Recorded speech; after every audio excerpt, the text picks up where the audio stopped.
Hi, welcome to CSM Tech. I'm Peter Briggs, and today we're going to have a discussion about leadership styles. Today we're going to be talking about leadership styles and how leadership styles impact yourself and your team. For me, leadership, you have to be able to use a number of different types of leadership styles. It's not one cap fits all. You cannot use one type of leadership consistently or constantly. None of that will ever get you your right answer. So what you have to do is sort of make it work for you at that time. Using the correct leadership style in the correct moment will pay dividends.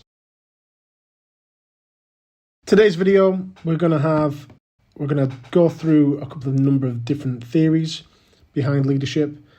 There's one or two that we'll be talking about during this video.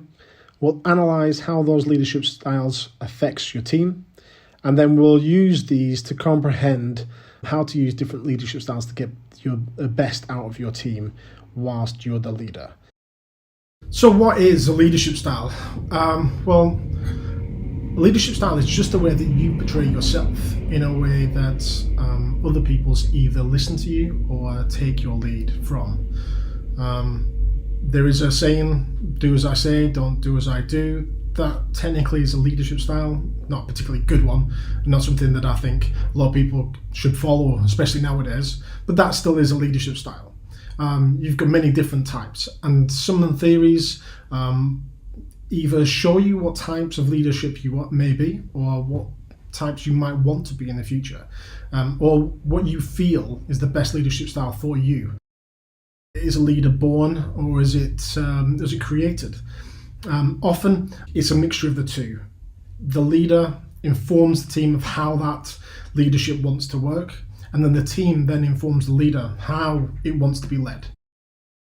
In between that, there becomes some sort of analysis from the leader and the team itself to grow either together and then knit nicely and create a performing as team, or do they pull apart and become more of a storming team as they develop?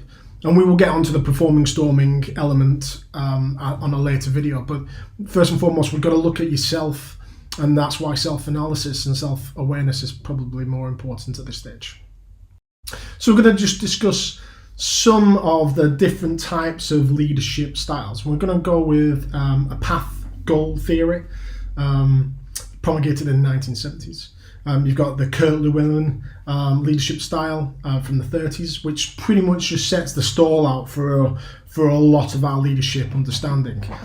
We've got the 6 emotional leadership styles, and they don't really inform us what leadership is, but it sort of pigeonholes people, and I think a lot of it is about crossover between all those emotional different styles. So path goal theory is more associated, for me anyway, in the individual projects. Something that I think you can use to galvanize a team that's been thrown together in order to achieve a single objective or a small number of objectives, rather than an encompassing leadership style that a leader should employ over a long period of time, creating and melding a team together or over a long period of time. The path goal theory does have some really important elements to it, though, and I don't. That's why I wanted to talk about it, really, because I think that as a singular leadership style, I think it's really helpful, and once you start putting that into a larger leadership understanding, then you can start using it on individual projects or for individual people. And so the theory goes around talking about the responsibilities of the leader. So it helps the team understand and achieve their goals. It clears away all the all the obstacles in the way of the team itself. So instead of placing problems for the team, it tries to remove those problems for the team to streamline that pathway through to clear leadership. And it also offers rewards along the way. And so those rewards are there to provide, it's the carrot technically. So there's no stick, it's all carrot. So the leadership styles that support path goal theory are the following: supportive leadership, which provides an understanding of relationships with your team members, developing leadership relationships with each member of your team and the team as a whole, providing them support throughout the project. You've got a directive leadership, and that's very task orientated, one single task, one single goal, everyone's working together to go and achieve that goal. Then you've got leadership with participation, so it's about helping the team develop a core understanding, decision-making understanding from where the team wants to go and where that project needs to go. So that team works together in order to achieve its goal because it's made that decision itself. And this works really well with sports teams as well. Whenever I work with, say, Salford City or Burnley FC, where there are academies, I ask about the values and standards that team has got, and often it's been directed from the coaches or above.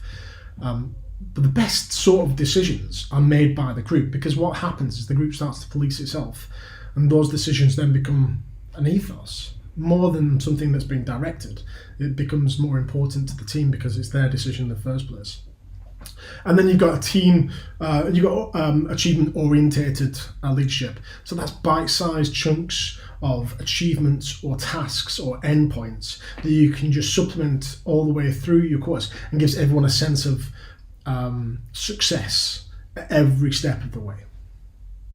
So you've got these 6 emotional leadership styles, and this is a good theory to shape a leader. I think you need to have all these different types of leadership throughout the course of your career and the course of your life. But I don't think that anyone just sits in one of these. I think as emotions move anyway, you'll move through these different stages. And so there's a number of these different stages. What they want to say is you're pigeonholed into one of these types. And as we will discuss towards the end of the video, is that leadership isn't about just having one type. If you have one type of leadership, it grows very old very quickly. Therefore, you should be able to mix and match your leadership style in order to achieve the aims that your team want and that you need to achieve. So visionary leader is somebody that is someone to follow, someone that says, come with me and I'll take you through to the other side. We'll achieve our aims together. Somebody that is very direct, off the cuff, instinctive. They use empathy, they use initiative in order to achieve their aims. It's not someone sat behind a desk, it's not someone that directs other people to do stuff, it's somebody that leads by example. The British Army has a large amount of individuals like this, especially at corporal and sergeant level. If you look back to the Afghanistan and Iraq conflicts, you had a lot of people who were not of old age, but led by pure ability to go and do the job together. You followed them because you trusted them with your life. The British Army has been really good on this, but there are plenty of other types of leaders in other worlds that follow the same sort of thought process. If you look at football or sport, it's those sort of visionary leaders. You can imagine them at half-time and you're 2-0 down in a game, and he's the one that's saying, right, follow me, I will get us through this. Do this with me, and I will provide us with the ability to go and do it. These people normally have a lot of quality in order to do their job in the first place, and everyone follows them because they trust themselves. The coaching leader is next. This is somebody that would provide coaching and mentoring in order to facilitate leadership.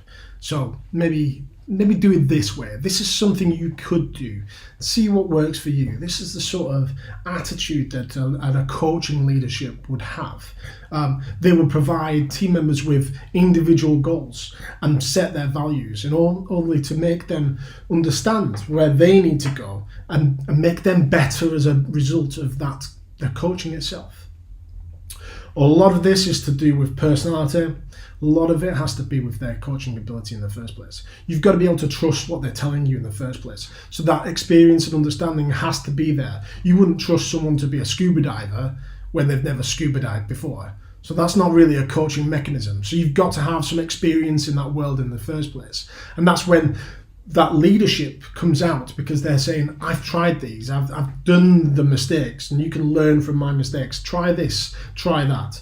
Not too dissimilar to how most leaders work in the football coaching world as it is, because they've already been there, they've already got some achievement, and then you're listening to them and understanding what went right for them and what went wrong for them.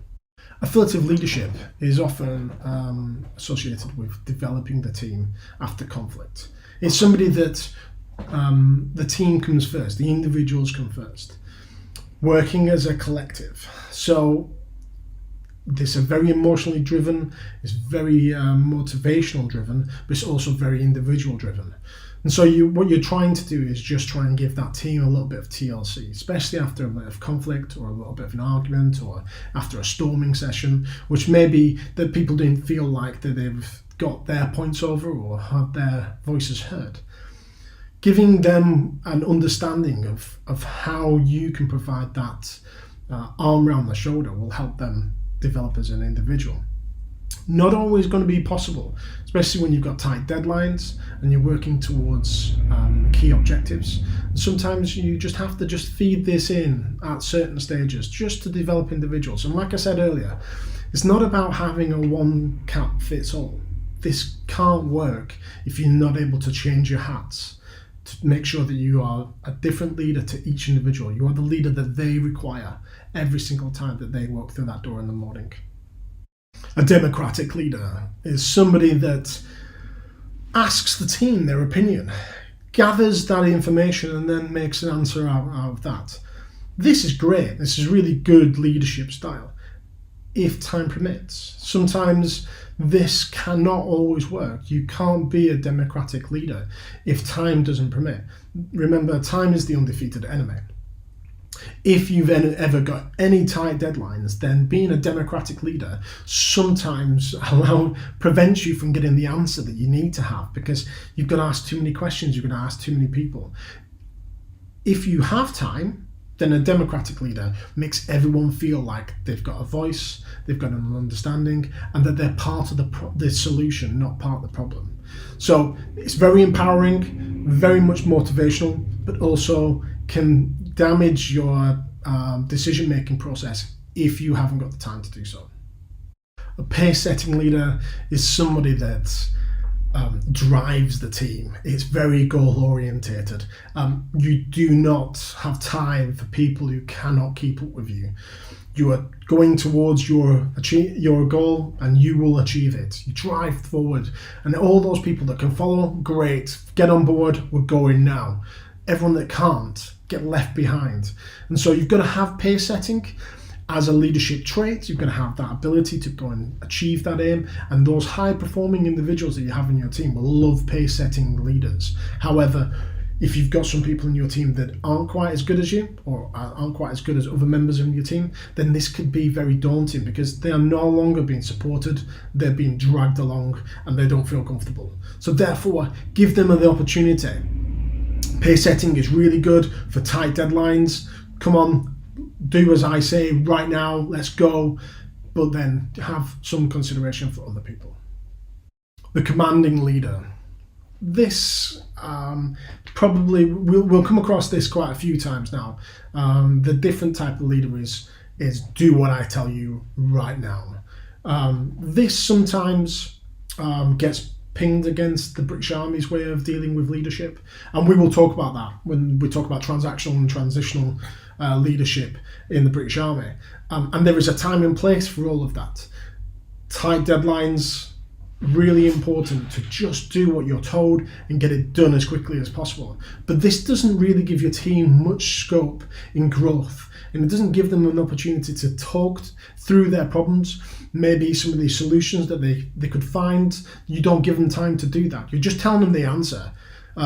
This sort of leader doesn't really work well with growth or development of their team, but they can be really good if you've got a big problem and it needs to be solved very quickly. That sort of leadership comes into its fore, and that's why, although it's probably not a great leadership style consistently, because people get tired of this very, very quickly, it can, in small bursts, when things really matter, they can be really useful. So now we move on to Lewin's leadership style, and often this is a really big subject, and a lot of our leadership styles are driven out of Lewin's theory, and he sort of builds three types of leadership styles, and then instead of being pigeonholed, you're sort of on a sliding scale between them. And I think you've got your autocratic and laissez-faire, and then you've got your democratic in the middle. And you sort of, as you swing between the three, that would depend on the sort of team that you have. So if you are a high-performing team, then you might be laissez-faire. If you have a low-performing team or a very newly formed team with no experience, then you might be very autocratic in style, and therefore it'll be this swing all the way through that your leadership style will alter. So you're altering your leadership style to technically the team in this theory. So the authoritarian style, which we start off here, is very much like that last style we spoke about in the 6 emotional leadership styles. Authoritarian, very much do what I tell you to do right now. This is a great way to build a very early forming team in order just to get them to start working in the way that you want them to be working. You've often got this sort of idea that a autocratic leader is Sergeant Major shouting at people on a parade square, or maybe a big boss in a CEO in a large corporation shouting at his employees just to go and do what they're being told to do.